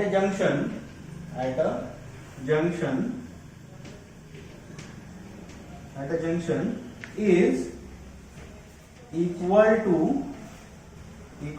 0. पहिल्यांदा स्टेटमेंट लिहून घ्या. तुम्हाला त्याचे साइन कन्व्हेन्शन सांगतो, मग तुम्हाला लॉ समजेल. तसं असं समजणार नाही. ओके, तुम्हाला ते त्याचे साइन कन्व्हेन्शन सांगतो, मग तुम्हाला लॉ समजेल. आता इथे बघा, पहिले एक फिगर घेतो मी, सिंपल फिगर. इथून एक माझं कंडक्टिंग पाथ आहे, हाय कंडक्टिंग पाथ आहे आणि हाय कंडक्टिंग पाथ आहे. क्लिअर? हा, आता बघा तुम्ही इथं त्याची व्हॅल्यू आहे करंट एम्पियर आहे 2 एम्पियर, त्याची करंट व्हॅल्यू आहे 1 एम्पियर आणि याची करंट व्हॅल्यू आहे 3 एम्पियर. ओके, जंक्शन कुठे आहे माझा? हा जंक्शन. ओके, मग काय म्हणतो? Algebraic sum of current at a junction.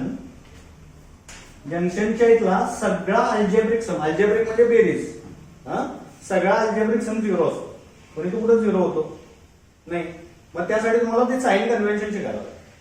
त्या करंटचे साइन कन्व्हेन्शन तुम्ही शिकला की ते बरोबर 0. ओके, आता साइन कन्व्हेन्शन लिहून घ्या. साइन कन्व्हेन्शन म्हणजे काय मानतो? जसं की आरटीओचे असतात बघा, do not take left turn, do not take right turn, like this. Okay, त्याला आपण साइन कन्व्हेन्शन म्हणतो. त्याचे साइन कन्व्हेन्शन्स घ्या. साइन कन्व्हेन्शन्स, पहिलं साइन कन्व्हेन्शन आहे त्यातलं ए म्हणतोय मी. Sign conventions A, current arriving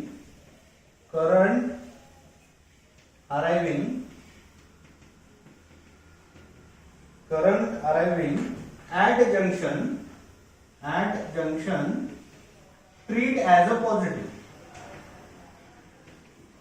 Current arriving at junction treat as a positive. Okay. दूसरा है current leaving from junction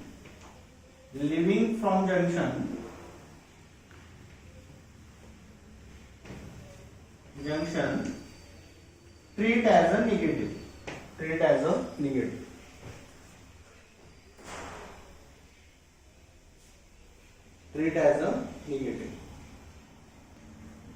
हा, आता तुम्हाला लॉ समजेल एक्झॅक्टली काय आहे. ओके, आता तुम्हाला लॉ समजेल. आता काय म्हणतोय बघा law? Algebraic sum of all current at a junction is equal to 0. म्हणजे त्या सगळ्याचा आपण अल्जेब्रिक सम ज्यावेळी घेतो तेव्हा जंक्शनला ती व्हॅल्यू 0 आली पाहिजे. ओके, आता इथे साइन कन्व्हेन्शन बघा. Current arriving at junction, arriving म्हणजे आत येणे. ओके, तर करंट ज्यावेळी जंक्शन मध्ये येतो तो पॉझिटिव्ह ट्रीट करायचा. म्हणजे ही व्हॅल्यू काय होईल? म्हणजे आतमध्ये आला ना जंक्शन मध्ये, ही व्हॅल्यू काय होते? पॉझिटिव्ह. ही व्हॅल्यू आतमध्ये झाली म्हणजे काय होते? पॉझिटिव्ह. ओके, आता पुढचं sign convention, current leaving from junction. Current जंक्शनला सोडून चाललाय त्यावेळी ती ट्रीट करायची निगेटिव्ह. ओके, आता सगळ्याचं ऍडिशन करा. +2 ampere +1 ampere -3 ampere. 2 + 1 3 ampere -3 ampere 0. आलं का 0? हे दोन साइन कन्व्हेन्शन वरती हा लॉ डिपेंड करतो. त्याला जर करंट लॉ काय म्हटलं तर तिथं तुमचं करंटचा अल्जेब्रिक सम आहे आणि जंक्शन लॉ काय म्हटलं हे रिलेटेड टू जंक्शन आहे. त्यामुळे ह्या लॉला तिन्ही नाव आहेत. किर्चॉफ फर्स्ट लॉ म्हणतात किंवा जंक्शन लॉ म्हणतात किंवा करंट लॉ म्हणायचं. क्लिअर?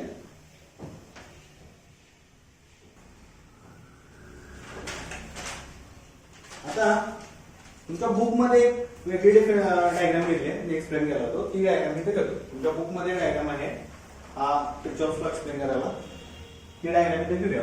ठीक आहे, हे झालं का? हे असं दे, नंतर आपण दाखवणार. तुमच्या बुकमध्ये एक फिगर आहे बघा किर्चॉफ्स लॉची. एक जंक्शन आहे, ओके. या जंक्शन वरती वेगवेगळे करंट्स आहेत बघा. हा I3 आहे, I3 हा आहे I2, त्यानंतर हा आहे I1 टुवर्ड्स जंक्शन, त्यानंतर I6 अवे फ्रॉम जंक्शन, त्यानंतर I5 again away from junction, okay. I4 towards junction. असे फिगर घेतले आहे का बुक मध्ये फिगर? ओके. आता वेगवेगळे करंट्स आहेत, काही टुवर्ड जंक्शन आहेत, काही अवे फ्रॉम जंक्शन. ओके. आता I3 कसं आहे? टुवर्ड जंक्शन आहे, हा टुवर्ड जंक्शन आहे, हा आहे, आणि हे दोन दुसरे आहेत ते अवे फ्रॉम द जंक्शन आहे, ते 3 आहे. ओके. तर आता बघा इथं काय होतं, आपण I1 पासून स्टार्ट करूया. I1 कसं चाललाय? आतमध्ये जात असेल तर काय असतं? Positive plus I1, okay, plus I1. त्यानंतर दुसरा I2 कुठं झाला बघा? Minus I2, okay. Third I3 कुठे यायला लागलाय? आतमध्ये, प्लस. त्यानंतर I4 कुठं चाललाय? आतमध्ये, म्हणजे कुठला? प्लस. हा कुठं? I5 minus I5, I6 minus, आणि कुठला वेळा प्लस. हे सगळ्याचं सम काय असतं? 0 ऍट जंक्शन. ओके. रूल प्रमाणे या सगळ्याचं सम काय असतं? 0 असतं ऍट जंक्शन. आता हे निगेटिव्ह टर्म्स आहेत तिकडे घेऊया. I1 पॉझिटिव्ह आहे, इथंच राहू दे.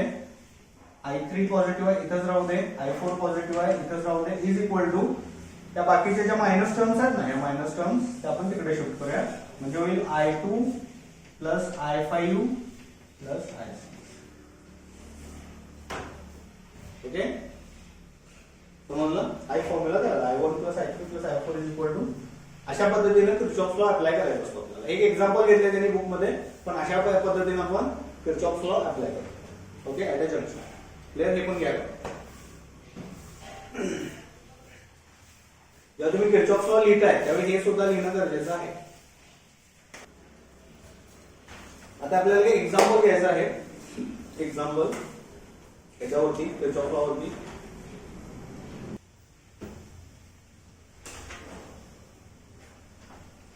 झालं? हा, एक एक्झाम्पल घेऊया किर्चॉफ्स लॉ वरती. This is solved example in your book.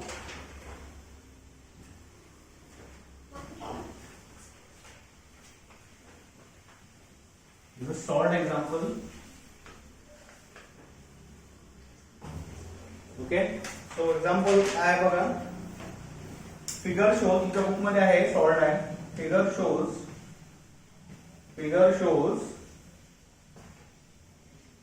current.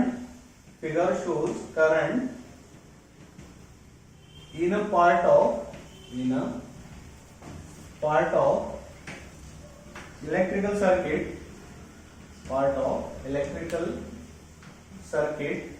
In part of electrical circuit, find the current. एक फिगर आहे, कशी फिगर आहे बघा ती. पहिला आहे I1 करंट, इथे एक जंक्शन आहे. ओके, I1 करंट आहे आणि त्याची व्हॅल्यू दिली आहे बुक मध्ये बघा तुमच्या. I1 is equal to 17 ampere. बरोबर आहे ना? 17 एम्पियर. ओके. आता दुसरा एक आहे बघा करंट, काय तो टुवर्ड्स अवे फ्रॉम जंक्शन आहे. त्याची व्हॅल्यू आहे I2 is equal to 3 ampere. I2 आहे 3 एम्पियर. ओके. त्यानंतर आहे I2 झाला, I3 आहे पुढच्या जंक्शन कडे I3. So value will be, so I3 ची व्हॅल्यू दिलेली नाही, I think missing, that value is missing. Then I4 towards junction आहे, I4. So I4 is also missing ना. दिले का किती दिले? 2 ampere. Okay. Then again I5 दिली का मिसिंग आहे बघा, मिसिंग आहे ना I5. ओके. देन आपल्याला x फाइंड आउट करायचं की ज्याची व्हॅल्यू I6 आहे, x फाइंड आउट करायचं. ओके. आणि दुसरी आहे I7 ती आहे का मिसिंग आहे बघा, आहे, दॅट इज 9 एम्पियर. ओके. तर काय फाइंड आउट करायचं आहे आपल्याला, तर ही x ची व्हॅल्यू फाइंड आउट करायची, x ची व्हॅल्यू फाइंड आउट करायची. x ची व्हॅल्यू आहे I6, x ची व्हॅल्यू आहे I6. ओके. आता बघा इथं पहिला आहे माझं I1. ओके. I1 ठीक आहे. आता मी I2 दिलेली आहे मला, आता मला I3 काढायचे. I3 काय काढायचे. आता एक कसं होतं बघा, I1 काय टुवर्ड्स जंक्शन आहे आणि I2 आहे ती अवे फ्रॉम द जंक्शन आहे. म्हणजे मी I3 कशी काढणार, आता ह्या जंक्शनला काय व्हॅल्यू असणार आहे त्याच्या, ही 17 आहे ती पॉझिटिव्ह आहे. ओके. आणि ही कशी आहे निगेटिव्ह आहे, बाहेर चालले ना, हे खालचं विसरून जातो, खालचं विसरून जा, एवढंच बघा. त्या जंक्शनच्या इकडे आत आली ती पॉझिटिव्ह, बाहेर चालली ती निगेटिव्ह, म्हणजे किती 3. म्हणजे I3 किती मिळाली मला 14 एम्पियर. आता इथे लिहितो मी I3 ची value 14 ampere. Okay.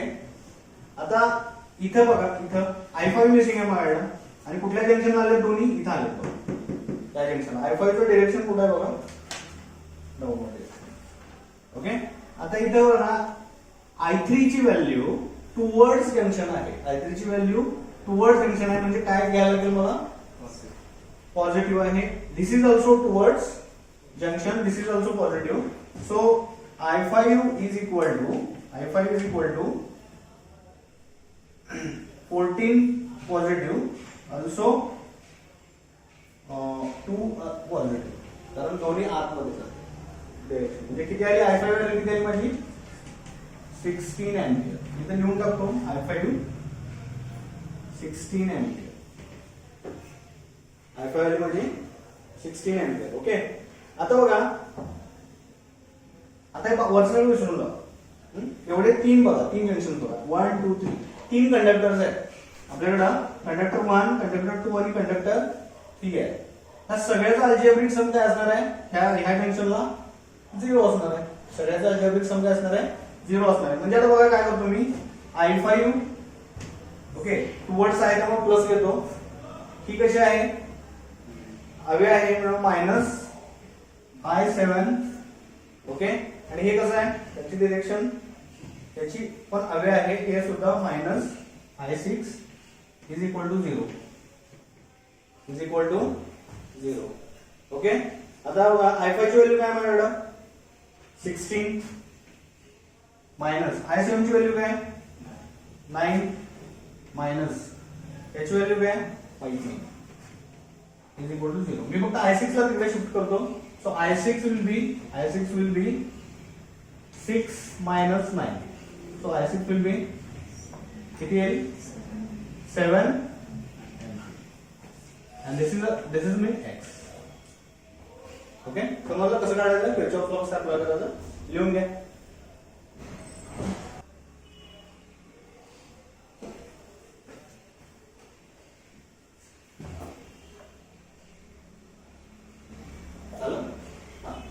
Kirchhoff second law बघायच्या आधी तुम्हाला पोटेन्शियल गेन काय असतं आणि पोटेन्शियल ड्रॉप काय असतं सांगतो तुम्हाला. मग आपण बघूया किर्चॉफ सेकंड लॉ. आता त्याच्या आधी बघूया potential gain and potential drop. What is potential gain and what is potential drop. Small concept आहे. पोटेन्शियल गेन and potential drop. Suppose there is one electric circuit with resistance R1. Okay. So this is positive, negative, and this is current, and this is the resistance R. Okay. आता इथे बघा ज्यावेळी current flow होणार आहे, current is the charge, तो एक charge आहे, तो चार्ज फ्लो होणार आहे. ओके. तो चार्जचं काहीतरी पोटेन्शियल असणार आहे, त्याची काहीतरी क्षमता असणार आहे. ओके. तर इथं आल्यानंतर इथं ती क्षमता यूज केली जाणार इन शॉर्ट. ओके. ते काहीतरी यूज केली जाणार ना त्यातले चार्ज, आणि हा रेजिस्टन्स आहे तो काहीतरी काम करणार आहे, म्हणजे जसं की बल्ब आहे तो एनर्जाइज होणार. म्हणजे ह्या केसमध्ये तुमचं काय होतं, तुमचा रेजिस्टन्स ड्रॉप होतो. काय होतो? रेजिस्टन्स ड्रॉप होतो. ह्याला म्हणायचं ह्या झोन मध्ये रेजिस्टन्स ड्रॉप होतो. Okay, resistance drop. आणि काही चार्ज रिटर्न तुमचा बॅटरीकडे येतो, सेलकडे. ओके, सेलकडे आल्यानंतर इथं परत काय होतं, अगेन इथं तो रिचार्ज होतो. म्हणजे याला काय म्हणायचं, रेजिस्टन्स गेन. म्हणजे काय म्हणतो, पोटेन्शियल गेन म्हणायचं. काय म्हणायचं, पोटेन्शियल गेन. Potential drop. आपण याला रेजिस्टन्स म्हणण्याऐवजी पोटेन्शियल म्हणूया, ते तो शब्द चांगला आहे, पोटेन्शियल. इथलं काहीतरी पोटेन्शियल होतं. ओके, स्टार्टिंगला इथे गेल्यानंतर ते पोटेन्शियल यूज झालं, त्यामध्ये काय झालं, पोटेन्शियल ड्रॉप झालं. ओके, त्याची क्षमता कमी झाली. त्यानंतर तो चार्ज रिटर्न आला इथं डिस्चार्ज होऊन, आणि इथं बॅटरी सेलमध्ये आल्यानंतर तो परत रिचार्ज झाला. त्याला गेन म्हणतो, पोटेन्शियल गेन. त्या दोन गोष्टी लक्षात ठेवा, पोटेन्शियल ड्रॉप आणि पोटेन्शियल गेन. तुमच्या ह्या सेल साइडला होतं पोटेन्शियल गेन, आणि जिथं रेजिस्टन्स आहे तिथं होतं पोटेन्शियल ड्रॉप. ओके, हे पोटेन्शियल ड्रॉप करून घ्या. ओके, आता बघूया हे झाल्यानंतर सेकंड किरचॉफ लॉ. हे आधी पोटेन्शियल ड्रॉप करून घ्या, आपण सेकंड किरचॉफ लॉ बघायचा.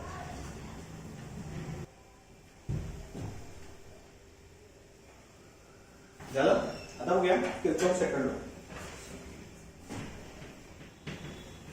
Kirchhoff second law.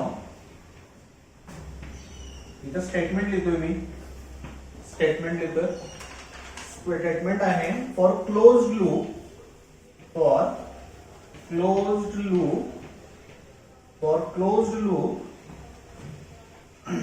a circuit change in potential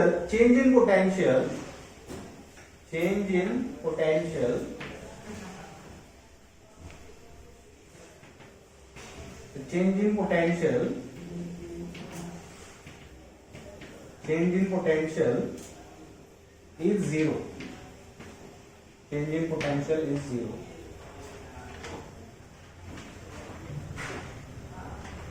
त्याला delta V is equal to 0 सुद्धा लिहितात मॅथमॅटिकल टर्म मध्ये. तो तुम्हाला कसं वाचून समजणार नाही, मी थोडा एक्सप्लेन करावं लागेल. झालं? काय म्हटलं बघा, एक क्लोज लूप आहे. ठीक आहे, एक क्लोज लूप आहे. त्या क्लोज लूप मध्ये या सर्किटच्या change in potential is 0. Potential कुठे डेव्हलप होतो बघा, इथे डेव्हलप होतो. रिडलच दे बाळा, पोटेन्शियल कुठे डेव्हलप होतो, इथे डेव्हलप होतो. इथून ट्रॅव्हल होतो इथपर्यंत. हा डिफरन्स आहे, पोटेन्शियल डिफरन्स आहे. तर चेंज कुठे होणार आहे, चेंज इथं होणार आहे. ड्रॉप झाल्यानंतर चेंज होणार. ओके, ड्रॉप झाल्यानंतर चेंज होणार, कमी होणार ना इथं, आणि तो परत इथे गेन होणार. म्हणजे टोटल कम्युनिटी इफेक्ट काय येणार आहे, 0 असणार. म्हणजे जेवढा इथं ड्रॉप होणार आहे तेवढा इथं गेन होणार. म्हणजे काय म्हणले त्यांनी, इन क्लोज्ड लूप, त्या क्लोज लूप मध्ये चेंज इन पोटेन्शियल इज 0. इथं ड्रॉप झाला मान्य, पण तेवढाच गेन पण होतं ना, इथं तेवढाच गेन पण होतं. क्लिअर? हा आहे तुमचा सेकंड लॉ, किरचॉफ लॉ. त्याला आणखी नाव आहे, त्याला लूप लॉ पण म्हणतात. काय म्हणतात, लूप लॉ म्हणतात, किंवा व्होल्टेज लॉ सुद्धा म्हणतात. काय म्हणतात, व्होल्टेज लॉ. लूप लॉ किंवा व्होल्टेज लूप लॉ इधर व्होल्टेज. आता मी आणखीन एक सर्किट डायग्राम लिहिलेलं. ओके, तुम्हाला फॉर युअर बेटर अंडरस्टँडिंग.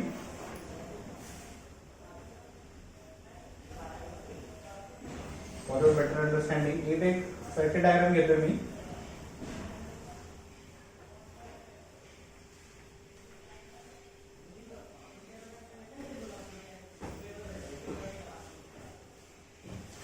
हे बघा, इथे काय पोटेन्शियल गेन होणार आहे, इथे पोटेन्शियल ड्रॉप होणार. क्लिअर? आता आपण काय करायचं, ह्याला डिवाइड करायचं, त्याचे जंक्शन्स डिवाइड करायचे. ओके, त्याचे जंक्शन्स डिवाइड करायचे. समजा हा ए जंक्शन आहे, हा बी जंक्शन आहे, हा सी जंक्शन आहे आणि हा डी जंक्शन. याचे जंक्शन डिवाइड. आता आपल्याला प्रत्येक junction to junction potential gain आणि पोटेन्शियल ड्रॉप बघायचं. पोटेन्शियल गेन आणि पोटेन्शियल ड्रॉप बघायचं. आता बघा इथं, ह्याच्या इथं काही पोटेन्शियल गेन किंवा ड्रॉप होतो का? नाही, मध्ये काहीच नाही आहे, स्ट्रेट. ओके, हा. आणि यामध्ये करंट काय फ्लो होतो बघा, आय. करंट काय फ्लो होतो? आय. ओके, तर इथून जो करंट फ्लो होणार आहे तो असा कंटिन्युअस जाणार आहे. आता इथं बघा, इथं पोटेन्शियल ड्रॉप कुठे होणार आहे? इथं होणार आहे, त्या बी टू सी मध्ये. ओके, बी टू सी मध्ये. ओके, आता इथला व्होल्टेज आपण काढतो कसा? व्होल्टेज आय इंटू आर काढतो का नाही? व्होल्टेज काढतो कसा इथला? I into R. म्हणजे काय? Change in potential. किती येईल तिथला? आय इंटू आर येईल. ओके, आय काय असतं? आय व्ही अपॉन आर असतं. काय आठवतं तुम्हाला? व्ही अपॉन आर आता सांगितलं होतं. समजा हे मी आर ला इकडे शिफ्ट केलं, V is equal to I into R. म्हणजे ह्या लाईन मधला जो करंट आहे तो मी असा कॅल्क्युलेट केला आणि त्याला व्होल्टेजच्या फॉर्म मध्ये लिहिलं. मग इथला व्होल्टेज ड्रॉप किती आला मला मिळाला? I into R R. Okay, I into R R. Okay, आता इथं व्होल्टेज ड्रॉप गेन का होईल का? नाही, नाही होणार आहे. इथं काय होणार आहे? इथला व्होल्टेज इथे असणार व्ही एवढाच असणार आहे, कारण इथं रेझिस्टन्स नाही आहे. इथं रेझिस्टन्स ऍबसेंट आहे ना, त्यामुळे I is equal to V असणार आहे त्या लाईन मध्ये. इथं गेन होणार आहे माझा, पोटेन्शियल गेन. इथं होणार आहे ड्रॉप, आणि तो किती असणार आहे? I into R. आता हे निगेटिव्ह असतं. का असतं? तुम्हाला साइन कन्व्हेन्शन आधी सांगतो. हा जो तुमचा जो पोटेन्शियल ड्रॉप आहे, सो विल बी निगेटिव्ह. हे निगेटिव्ह का ठरवलं? तर यासाठी सुद्धा काही साइन कन्व्हेन्शन आहे, जसं की तुमच्या फर्स्ट लॉ होतं.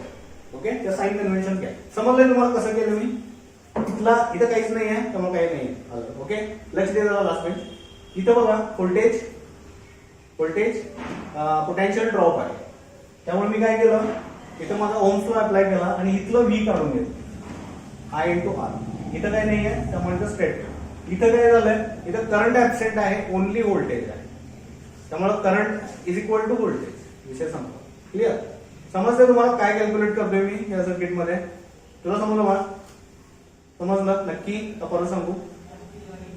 नक्की कळलं सांगतो, परत सांगतो, काही विषय नाही. Okay, so delta V is equal to I into R. इथं काय नाही, इथं काय नाही, इथं voltage is equal to I असणार. क्लिअर? आता हे साइन कन्व्हेन्शन बघूया, तुमच्या लक्षात येईल. आता साइन कन्व्हेन्शन आहे त्याचे. Sign convention, first sign convention. Okay, when current passing through resistor,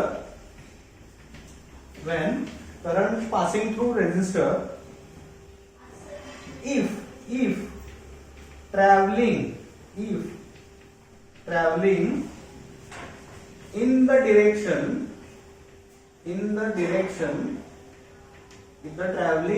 in the direction of